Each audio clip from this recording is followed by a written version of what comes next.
자, 어떻게 좀 휴식 좀 취하셨나요? 자, 이어서 우리 사회 문제론, 오늘 아동 문제를 한번 살펴보고 있는데요. 전 시간까지는 우리 아동 문제, 아동 학대 문제, 아동 빈곤 문제, 또 보육 문제에 대한 용어와 정의에 대해서 한번 쭉 살펴봤고요. 자, 이 시간부터는 이제 아동 문제의 현황과 또 해결 방안에 대해서 한번 모색해보는 그런 시간을 갖도록 하겠습니다. 자, PPT를 보시면서 수업을 이어가도록 하겠습니다. 자, 이제 세 번째 우리 주요 아동 문제의 현황에 대해서 한번 살펴보고요. 자, 일반적인 현황입니다. 현대 아동이 실제로 살고 있는 현실은 밝은 편이 아니에요. 현대에 들어와서 아동 문제는 더 심각해지는 그런 경향을 가지고 있습니다. 우리가 누누이 얘기하지만 아동, 노인, 장애인들 같은 경우는 굉장히 사회적인 약자거든요. 아동, 노인, 장애인들에게는 스스로 어떤 일을 할 수 있는 그런 여건들이 마련이 되어 있지 않아요. 그래서 우리 사회적으로, 국가적으로 이런 아동에 대한 배려와 또 보호, 이런 것들이 필요하다라고 할 수가 있겠죠. 그래서 우리나라에는 이런 아동의 문제들이 굉장히 많이 발생이 되고 있다라고 말씀을 드릴 수가 있겠습니다. 자, 아동학대는요, 아동학대가 실제로 어느 정도 발생하는지에 대해서는 확실하게 알려져 있지가 않아요. 우리가 이제 아동복지법을 만들어서 아동복지에 대한 전반적인 이제 법을 이렇게 운영을 하고 있고요. 이 아동복지법 안에 우리 그 아동학대를 예방하고 아동학대를 치료하는 전담기구가 있는데 아동보호 전문기관이에요. 이 아동보호 전문기관은 옛날에 아동학대 예방센터라고 이렇게 명명이 됐었는데요.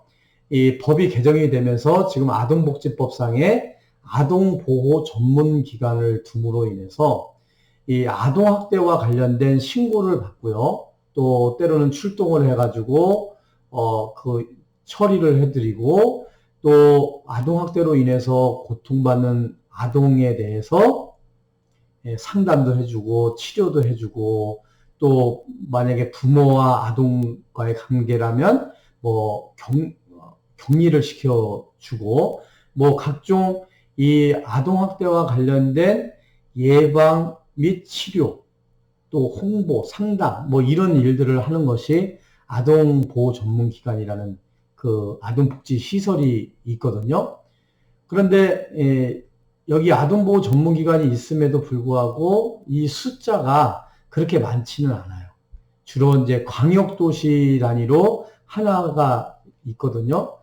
실질적으로 이것이 제대로 돌아가려고 하면 가급적이면 아동보호 전문기관이 더 많이, 그래서 더 가깝게, 더 촘촘히 이 아동학대와 관련된 이 예방이나 치료, 또 상담, 또 신고를 받을 수 있는 그런 시스템을 마련하는 것도 필요하다라고 생각을 해요. 근데 이제 문제는 이런 아동보호 전문기관이 있음에도 불구하고 아동학대를 받는 그 아동들이나 또 주변에 있는 사람들이 이게 신고를 해야 되는데 아직까지도 우리나라가 어떤 그 가족 문제는 가족이 해결한다. 왜 남의 가족이 내 가족의 일에 참견을 하느냐 하는 그런 부정적인 그런 인식들이 팽배하기 때문에 이 아동학대가 이루어졌음에도 불구하고 이게 신고가 되어지지 않고 하다 보니까 정확하게 어느 정도의 아동학대가 이루어지는지를 우리가 볼 수가 없는 거예요. 이런 한계가 있습니다. 그래서 우리가 지금 통계상으로 아동학대가 신체적 학대가 어느 정도 되고 정서적 학대가 어느 정도 되고 성적 학대가 어느 정도 되고 또 방임 및 유기가 어느 정도가 되고 이게 중복 학대가 이루어지는 게 어느 정도 되는지는 이게 설문조사로 인해서 대략적으로 추정을 할 뿐이지 실제 이게 신고가 이루어지지 않는 한에는 정확한 그런 데이터를 알 수가 없다라는 게 문제인 것 같아요. 그래서 우리나라 아동학대 사례가 굉장히 많은 편인데도 불구하고 정확한 그런 데이터는 이렇게 수론이 되지 않는다라고 할 수가 있겠어요. 그리고 이제 선진국 현황도 보면 선진국에서도 아동학대 사례가 굉장히 많은 편이다. 이렇게 이야기를 할 수가 있겠습니다. 그래서 이제 여러분들이 한번 과제를 좀 내준다면 이 아동학대 현황, 또 아동 빈곤의 현황, 또 보육 문제의 현황, 이런 것들을 한번 요 셋 중에서 하나 정도를 한번 여러분들이 관심을 가지고 신문 기사를 이렇게 좀 보신 다음에 함께 공유할 수 있는 것은 구글 클래스룸에 댓글에다가 한번 좀 남겨주시면, 지난번에 빈곤론 수업 때 올리신 것처럼 이렇게 남겨주시면 서로 이렇게 정보를 교류하는 그런 시간이 되었으면 좋겠다라는 생각을 해보겠습니다. 그래서 이 아동학대에 대해 현황에 대해서 한번 살펴봤고요. 자, 아동 빈곤 문제예요.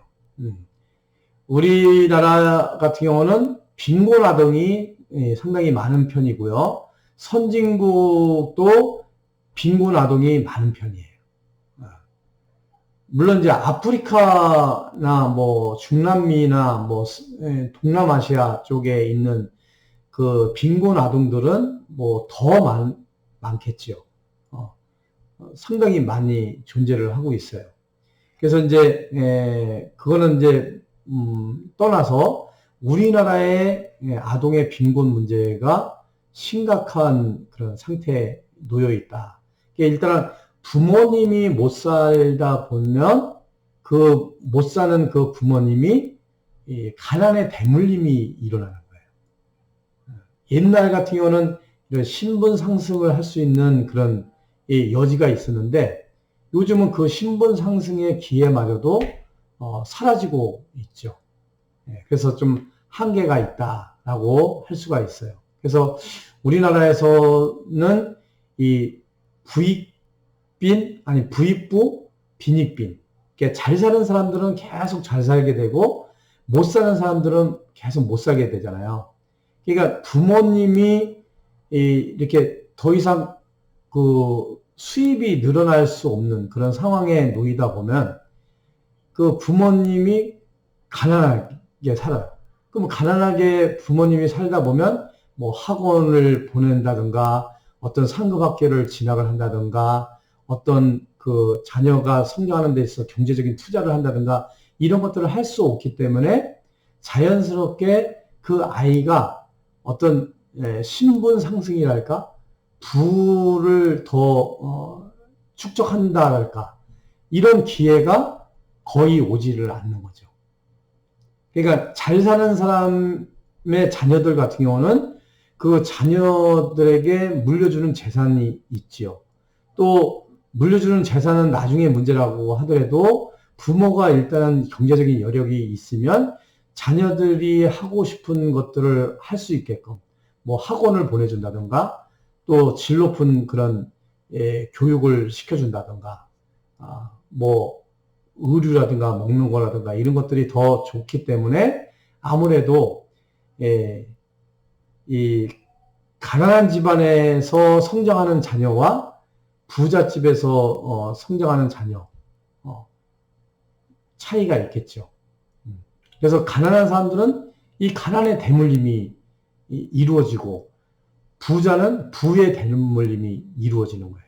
근데 이게 점점 현대 사회에서는 이게 이 항아리형이 돼야 돼요. 그러니까 부자와 가난한 사람이 소수고 중산층이 두터운 그런 인구 형태가 돼야 되는데 우리나라는 점점 이 홀쭉이가 돼버리죠. 그러니까 가난한 사람은 계속 가난하고 부자는 계속 부자가 되는 그런 현상 때문에 이 가난한 그런 아동들 같은 경우는 빈곤 아동들 같은 경우는 이 가난의 배물림 현상이 일어날 수 있기 때문에 이런 것들은 우리가 굉장히 방지를 해 나가야 되는 그런 상황이다라고 할 수가 있겠어요. 자, 이제 보육인데요. 보육 같은 경우는 국공립 어린이집을 이용하는 아동이 차지하는 비율은 매우 낮은 편이에요. 이게 왜 국공립 어린이집을 얘기를 하냐면요. 우리가 어린이집 그러면 국공립 어린이집이 있어요. 크게 나누면 국공립 어린이집이 있고 민간 어린이집이 있고 그 다음에 가정 어린이집이 있어요. 이 국공립 어린이집은 국가나 지방자치단체에서 설립을 하고 건립을 하고 그것을 일반 법인이나 일반 개인이 위탁 운영하는 형태로 운영되는 것을 국공립 어린이집이라고 해요. 이 국공립 어린이집은 규모가 커요. 왜냐하면 국가나 지방자치단체에서 그만큼 투자하는 그 토지도 시유지나 국유지를 가지고 투자를 하고 거기다 건물을 올려도 규모가 크고 넓고 놀이터도 있고 뭐 이런 형태를 유지하는 것이 국공립 어린이집이라고 한다면 민간 어린이집은 자가 건물 또는 상가 건물에다가 어린이집을 하는 거예요. 통상 20인 이상을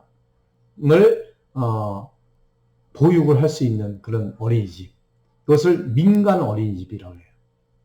그 다음에 이제 가정 어린이집이 있는데 가정 어린이집은 20인 미만이에요.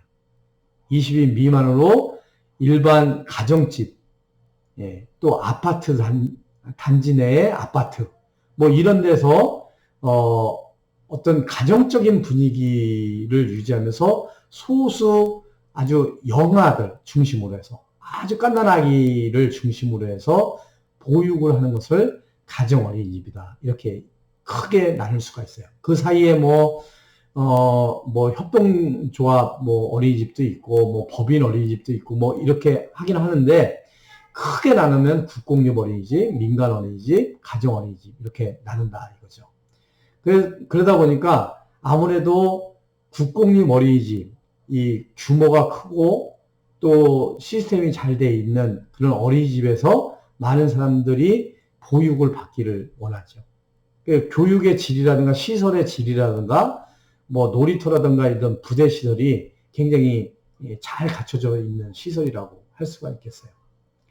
그래서 아직까지는 그런데 우리가 이 국공립 어린이집이 10%를 넘지를 못해요. 전체 어린이집에 아마 지금 한 7% 정도 될까?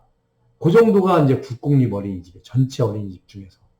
그리고 거의 90% 정도가 민간 어린이집이에요. 그리고 가정 어린이집이 좀 퍼센트가 낮고요. 그러니까 뭉뚱그려서 크게 나눈다면 민간 어린이집, 가정 어린이집이 한 93%, 한 92% 많게 잡으면 그렇게 되고 이 국공립 어린이집이 많아봐야 한 8%. 지금은 이제 뭐 계속 이제 국공립 어린이집을 더 확충하는 그런 추세에서 맥심 잡아도 10%를 넘지를 못할 거예요. 지금 정도 보면은. 그러니까 시설은 좋은데 수요는 많은데 시설 수는 적죠. 그러다 보니까 좀 더 양질의 그런 서비스를 제공하지 못하는 경우가 있다라는 거죠.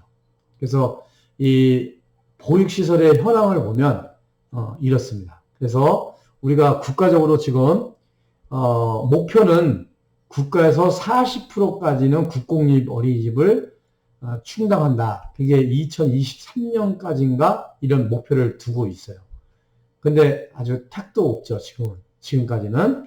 그래서 어떻든 간에 이 국공립 어린이집이 더 이게 늘어나야 된다라고 할 수가 있겠습니다. 자, 아동 문제와 관련된 관점. 그러면 아동 문제를 어떻게 바라보느냐? 이 관점인데요. 자, 기능주의적인 관점, 갈등주의적인 관점, 여성주의적인 관점, 이렇게 이야기를 할 수가 있겠어요. 그래서 기능주의적인 관점, 우리가 그 사회학적 접근 방식에서 우리 기능주의적인 관점, 갈등주의적인 관점, 또 여성주의적인 관점, 상호작용주의적인 관점 이렇게 설명을 한번 드렸잖아요. 그 아동 문제를 볼 때 기능주의적인 관점은 뭐냐? 아동의 특별한 욕구를 충족시켜 줄 것으로 기대되는 제도와 기관의 역할을 제대로 하지 못한다는 거예요. 원래는 아동을 양육하고 아동을 키우는 것은 가족제도라는 그 제도와 가족이라는 그 기능에서 아동을 양육하고 보호해주고 이렇게 하는 거죠. 그런데 이 가족이라는 거, 이 부모라는 거, 형제자매라는 거, 이런 가족제도가 이런 것들을 아동을 잘 케어를 할 수 있어야 되는데 가족이라는 제도가 가족이라는 기능이 이런 기능을 제대로 못하기 때문에 그럼으로 인해서 아동 문제가 발생된다. 이렇게 보는 관점이 기능주의적인 관점이다 라고 할 수가 있겠어요. 그래서 아동을 전통적으로 보살펴온 사회제도를 다시 조직하거나 또는 이런 것들을 더 효과적으로 실행할 수 있는 새로운 기관을 만들 필요가 있다라고 보는 것이 기능주의적인 관점이에요. 그래서 지금은 우리나라에서는 이 가족의 어떤 그 기능, 가족제도라는 것, 또 교육제도라든 이런 사회적인 제도가 제대로 기능을 하지 못하기 때문에 새로운 형태로 이제 뭐 아동 보육시설, 그 어린이집을 이제 만든다든가 조금 전에 얘기했던 뭐 학대 아동 같은 경우 가정에서 보듬어 안아주고 배려해주고 잘 보호를 해줘야 되는데도 불구하고 학대하는 그런 당하는 아동에 대해서 보호해주고 치료해줄 수 있고 상담해줄 수 있는 기관, 뭐 아동보호 전문기관, 뭐 이런 것들을 이제 새롭게 만들어야 된다. 이렇게 주장하는 것이 기능주의적인 관점이에요. 그 갈등주의적인 관점은요, 아동은 다른 층에 비해서 정치적인 힘이 매우 약하다는 거예요. 그러므로 아동의 정치적인 참여를 위해서도 아동을 위해 투쟁하려는 성인이 많이 있어야 된다는 거예요. 이 갈등주의는 그거잖아요. 서로 갈등이 있어서 투쟁을 해야 된다는 거예요. 투쟁, 계급 투쟁. 부자가 가난한 사람을 착취하기 때문에 투쟁을 해야 된다는 거죠. 이렇듯이 이 갈등주의적인 관점에서는 보면은 아동들 같은 경우는요, 권력이 있는 정치인들이 아동에 대해서 관심을 덜 가질 수밖에 없어요. 왜냐하면은 아동에게는 투표권이 없거든요. 그래서 투표권이 없는 아동에 대해서 잘 하려고 하는 그런 의도가 없겠죠. 그래서 통상 그 부모에게 아동의 어떤 복지 정책에 표를 구하기 위해서 하지만은 그만큼 관심 밖의 일이라는 거죠. 그래서 이 갈등주의적인 관점에서는 아동 문제를 자꾸만 부각시킬 수 있는 방법은 아동을 위해서 투쟁할 수 있는 성인들이 많이 생김으로 인해서 투쟁을 할 수가 있다. 이런 거고요. 여성주의적인 관점은 아동 문제에서 여성은 중요한 역할을 하고 남성보다 더 많은 책임을 지고 있다. 그러므로 정부가 더 이제 여성의 어떤 인권 신장, 또 여성의 뭐 일자리 창출, 뭐 이런 등등의 일들을 더 나설 필요가 있다라고 보는 거예요. 그래서 여성이 실질적으로 남성에 비해서 처우가 낮으니까 여성들도 남성과 동등한 그런 대우를 받을 수 있도록 해줘야 된다. 이렇게 바라보는. 그래서 아동 문제를 해결할 수 있다. 또 해결해 나가야 된다라고 보는 관점이 여성주의적인 관점이다라고 할 수가 있겠습니다. 자, 이제 마지막으로 우리가 아동 문제의 해결 방안에 대해서 한번 살펴보도록 하겠습니다. 자, 아동 문제 우리가 이제 크게 세 가지를 여러분들하고 나눴잖아요. 아동 학대 문제, 아동 빈곤 문제, 또 보육 문제, 아동의 보육 문제, 이게 세 가지를 가지고 얘기를 했는데, 아동 문제를 해결할 수 있는 방안의 전반적인 방안은 뭐냐면 아동 권리를 제대로 실현할 수 있는 방향으로 나가야 할 필요가 있다. 그러므로 사회 구성원들에게 아동 권리를 더 잘 이해시키는 조치를 취할 필요가 있다라는 거예요.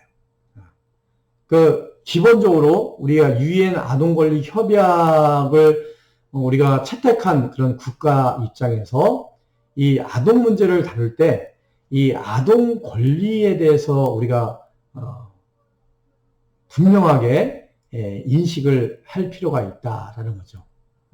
아동이 비록 미성숙하고 나약하고 또 취약한 그런 대상이지만 이 아동도 한 사람의 인간이고 한 사람의 보호를 받아야 되고 권리를 가지고 있는 그런 사람으로 우리 사회적으로 인식을 해야 된다 이거죠. 부모님도 자녀를 볼 때 막 대해야 될 대상이 아니라 하나의 소중한 인간으로서 대우를 해줘야 되고 하나의 권리를 가지고 있는 인간으로서 대우를 해줘야 된다 이거죠. 그런 마음을 가졌을 때만이 우리가 아동 문제를 해결할 수 있는 기반이 된다 이렇게 말씀을 드릴 수가 있겠습니다.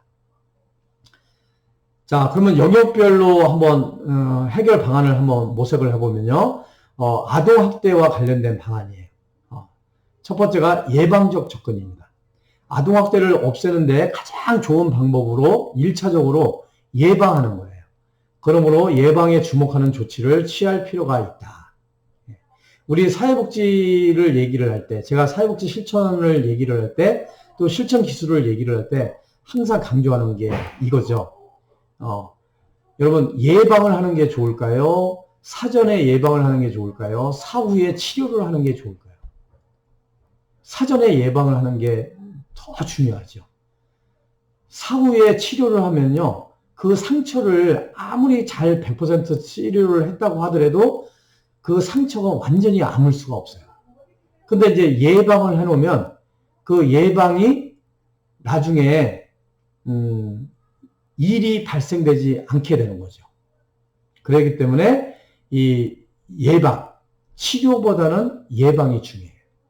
그래서 우리가 자주 아동학대 예방 교육을 하고요.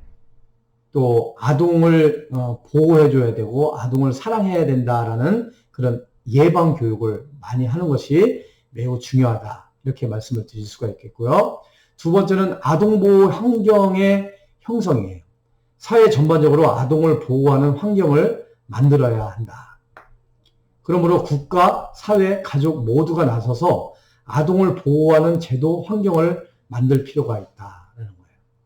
이것은 가족이 할 수 있는 것도 아니고 사회가 할 수 있는 일도 아니고 국가가 할 수 있는 일도 아니에요. 단지 국가, 사회, 가족이 함께 힘을 합쳐서 이 아동 보호를 할 수 있는 그런 환경을 형성하고 조성하는 것, 이것이 필요하다라고 할 수가 있겠어요. 그래서 아동학대와 관련된 해결 방안 한 2가지 정도로 말씀을 드렸는데 이거 외에도 뭐 다양한 그런 게 있겠죠. 그래서 사실상 우리가 같이 수업을 하게 되면 이걸 가지고 토론도 이렇게 할 수가 있겠는데요. 여러분들이 이 토론 부분은 한번 생각을 좀 한번 해보면 좋겠다라고 하겠습니다. 자, 아동 빈곤과 관련된 방안이에요. 첫 번째가 정서적, 사회적 서비스를 제공한다. 아동 빈곤을 물리적 어려움뿐만 아니라 정서적, 사회적 어려움도 유발을 하게 돼요. 그러므로 빈곤 아동 가족에게 여러 정서적, 사회적 서비스를 제공할 필요가 있다. 그래서 우리가 아동 빈곤 되면은 기본적으로 아동은 물질적으로, 경제적으로 빈곤하구나 이것만 생각을 하거든요. 근데 그거는 아니고 이런 정서적으로 또 사회적 또 영적 이런 어려움도 있거든요. 이런 것들을 우리가 종합해서 정서적으로 사회적 서비스를 제공할 수 있는 그런 사회와 국가 또 가족이 되는 것이 중요하다. 이렇게 말씀을 드리고요. 두 번째는 조기 개입 프로그램의 실시예요. 빈곤 아동의 취약성은 빈곤이 대물림되는 상황을 유발할 가능성이 높아요. 그러므로 조기에 개입하는 프로그램을 실시할 필요가 있다. 이 조기 개입 프로그램은 아까 예방과 비슷한 개념이에요. 그래서 빈곤 아동들이 어떤 빈곤에 대물림 되는 상황들이 놓여지기 전에, 그 가난의 대물림이 이루어지기 전에 조기 개입을 해서 그 아이들이 그 빈곤 상태에서 벗어날 수 있도록 이렇게 하는 것이 중요하다라고 할 수가 있겠어요. 이 아동 빈곤 관련된 해결 방안도 역시 두 가지 말씀을 좀 드리고요. 기타 방안을 좀 토론을 해야 되는데 이 부분도 여러분들이 한번 관심을 갖고 한번 생각을 좀 해보시면 좋겠어요. 자, 세 번째는 보육과 관련된 방안인데요. 보육의 질을 향상시켜야 된다. 보육의 질은 보육의 효과에 영향을 굉장히 많이 미치죠. 그러므로 보육의 질을 향상시킬 필요가 있다. 이 보육의 질, 보육의 질이라는 거는 그 질을 알죠? 양보다 질 이렇게 얘기하잖아요.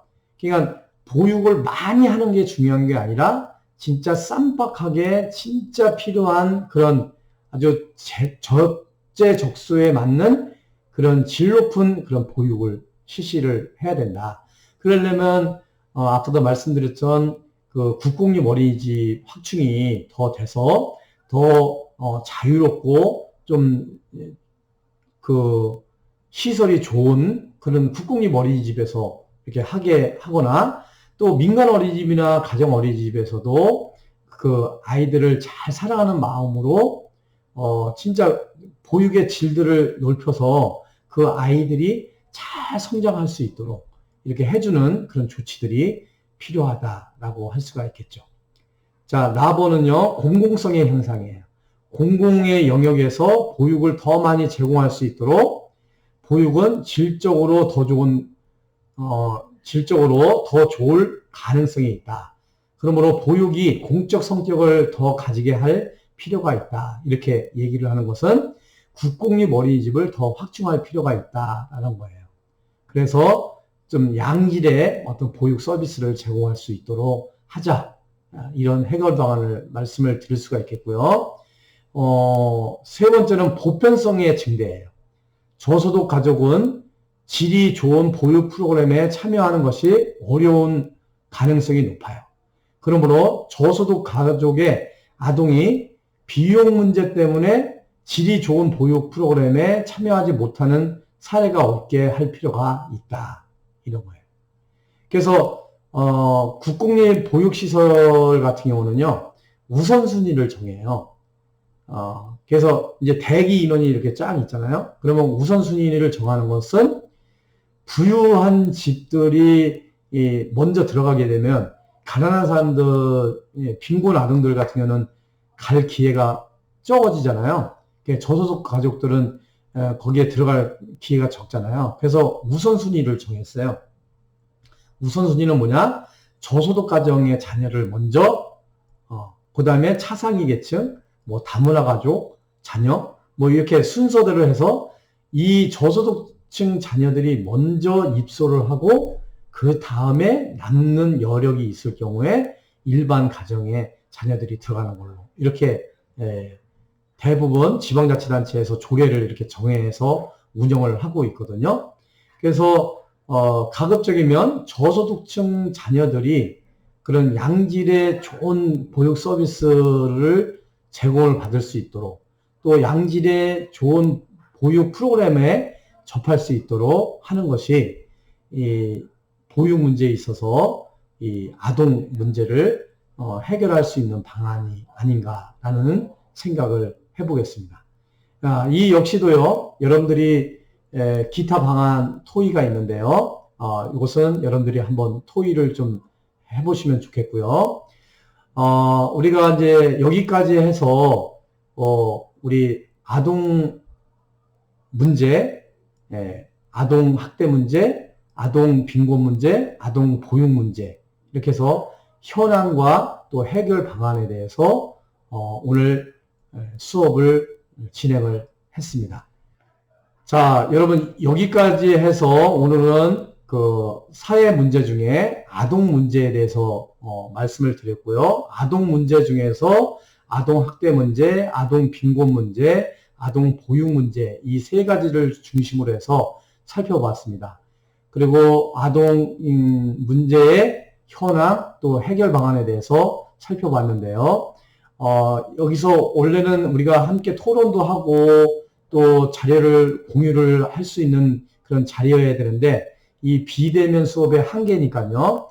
여러분들 그 구글 클래스룸에 여러분들이 그 아동 문제, 아동 학대 문제, 아동 빈곤 문제, 아동 보육 문제와 관련한 현황 내지는 해결 방안을 모색한 그런 신문 기사를 하나씩 해서 올려주시면 서로 그 내용을 공유할 수 있는 그런 수업 시간으로 이렇게 진행을 하도록 하겠습니다. 자, 여기까지 여러분들 수업 받느냐고 수고 많이 하셨습니다. 여러분 감사합니다.